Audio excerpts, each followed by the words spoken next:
Yo, what's good, fam? And welcome to another review of Tyler Perry's House of Payne. I want to thank you guys for continuing to comment, to view, to like, all that good stuff. And y'all know how I'm going to do. I'm going to get right into it. I really don't know how I feel about last night's episode. I watched it once, and I was still kind of in and out. I should have watched it again, but I didn't.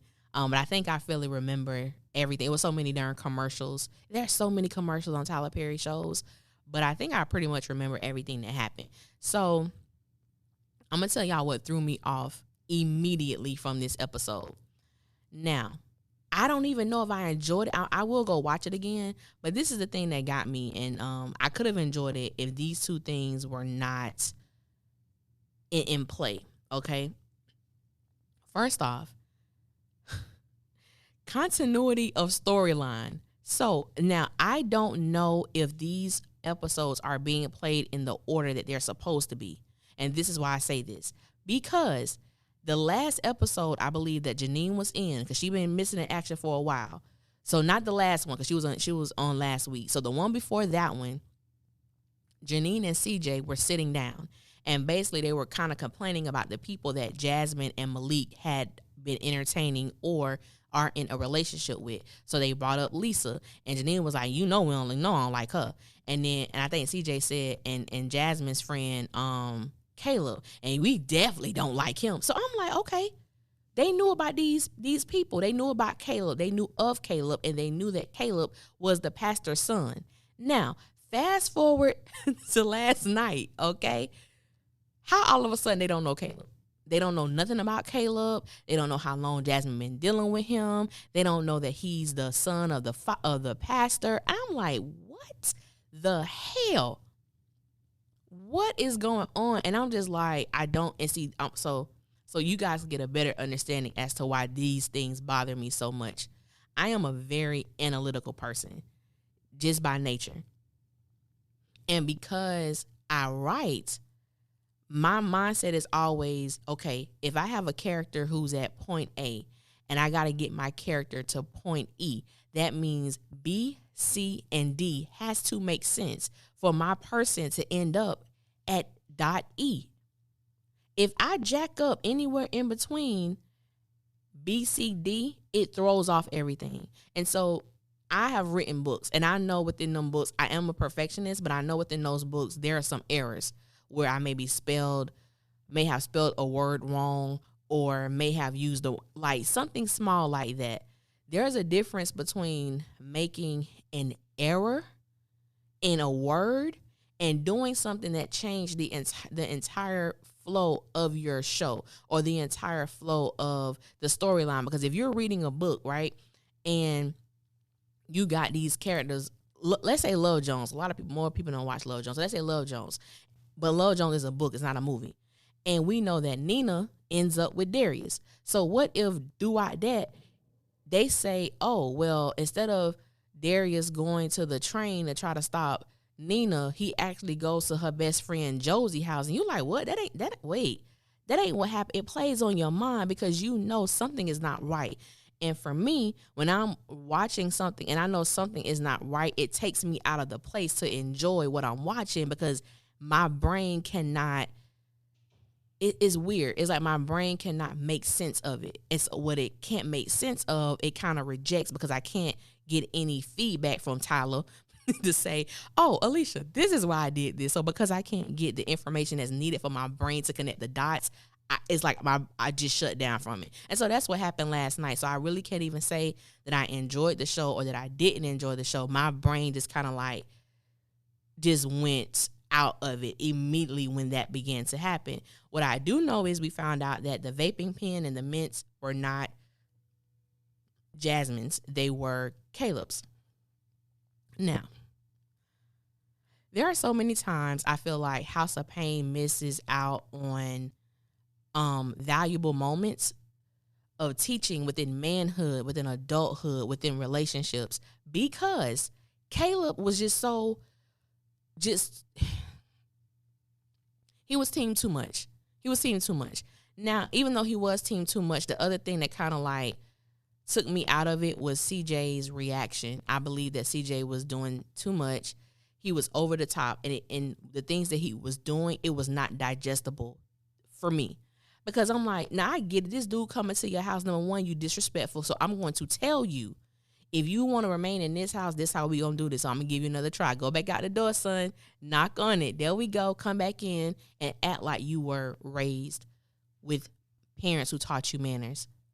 We going to do that. So you come in, hi, Mr. and Mrs. Payne, blah, blah, blah, blah, blah. Putting your feet on my chair, my table. Like, it was just over the top. And I have never dealt with anything like that. I'm interested in knowing if you've ever dealt, man or woman, if you've ever dealt with introducing someone to your parents. Have you ever, because normally, you tell them like, hey, my dad, when you shake his hand, make sure you shake it firm because he don't like dudes who got like a soft handshake or look him in his eyes. So you normally prep the person when they're going to meet your, your family. My Uncle Curtis, he crazy, whatever he say, he don't mean it. Well, he might mean it, but just laugh it off because he'll irritate you or whatever. You tend to prep them. So when homeboy came in, he was just so wild and just so like, and I've seen the wildest of men or young boys when it's time to meet parents, they're just completely different. They tame themselves. They're more chill. And I'm like, for somebody who smoke weed so much, you too hyped for me, bruh. It normally relaxes you, calms you down. You don't seem like you smoke it. So, yeah, that whole dynamic with them was just very like interesting. And then you saw, Janine trying to be the voice of reason, like, hey, we not gonna forbid, because last time, you remember what happened with us when my parents forbid me from dating you. What happened? She ended up getting pregnant with Malik. And so, of course, they don't want that to happen with Jasmine. So she's on board. She's thinking CJ is on board. CJ kicks the boy out the house. He roughs him up a little bit. But at the end of the day, that's assault. You put your hands on my child. I'm an advocate for keep your hands to yourself. I just am. I just think that that scene didn't need to be funny.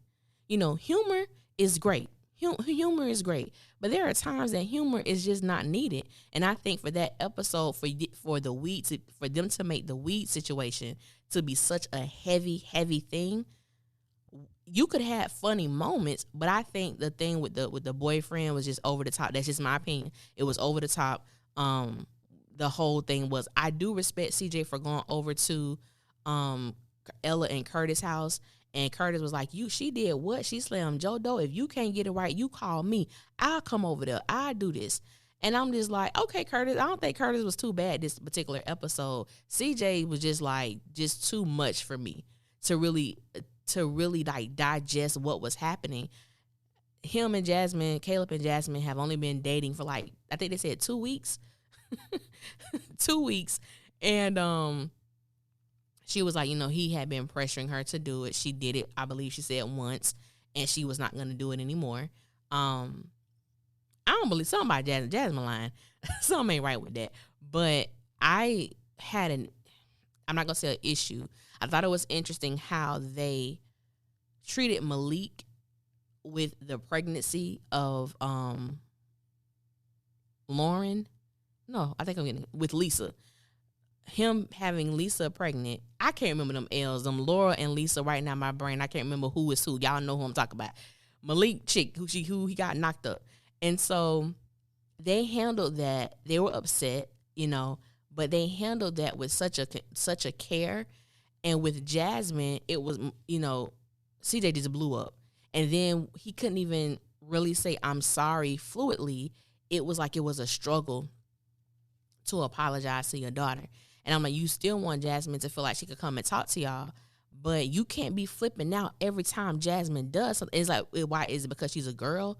What is it? Is it because it reminded you of Janine's past and you kind of feared that? Because like I said, they miss out on opportunities to really go there emotionally. Like, I really want to see that. Them, back in the day, we done seen CJ cry, we done seen Calvin cry, Janine, like the emotional part they always brought, and when they brought it in such a huge way. And it's like now everything is just, thrown off with humor.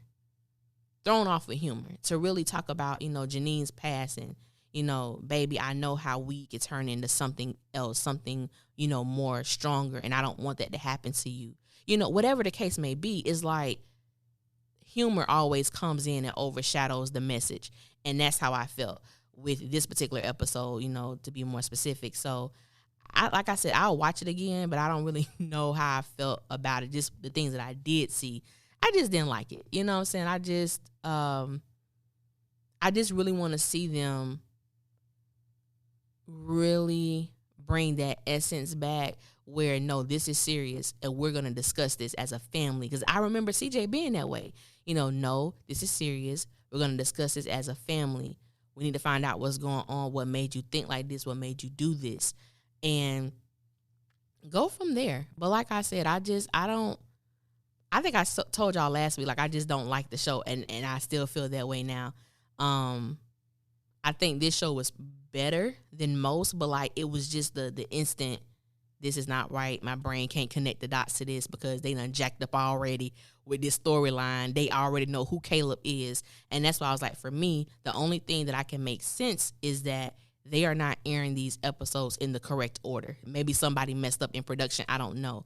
But that turned me off immediately. But yeah, that's all I got. Let me know y'all thoughts about this episode. Like, really, like, for those who really watched it, unlike myself, what did you really think about the episode? Or because I don't even understand the message they were trying to convey. Like, if this was something you were trying to convey to young people about the dangers of vaping, they used to even have, and they could have done this because, like I said, I didn't see the whole thing, but I think that they used to come out, hi, my name is China McClain. Hi, my name is, I think that dude names, whatever. And we just want to, discuss if you or someone who is vaping and they're in, we call the number listed below for help. I don't even know what the purpose of this was. Like, was it just to fill a storyline? I know that Tyler is hiring writers, and I'm so grateful. I'm going to try to get up in there myself, but we going to see what happens. But I'm so grateful because he needs the help. He has heard the cries of the people. So, I pray that he gets the right people to help him and aid him because he definitely needs it. So, yeah, that's all that I have for today. House of Payne, Wednesday nights at 8 p.m. I did see the ending part of Assisted Living. Those are the most horrible parents in the world. I don't like them for nothing. That little girl came in there and, just the attitude that she had and the parents. I'm like, this is horrible parenting. Horrible. And I don't watch the show. I just so happened to catch it right before Sisters came on. Horrible, poor ass excuse for parents. I almost want to use the word hate, but that's very, very strong. But I strongly dislike them and how they handled that situation with that little girl going where she felt she was big and bad enough to go. Okay, that's all I had to say about that. But thank y'all for listening, and I will holler at y'all later. When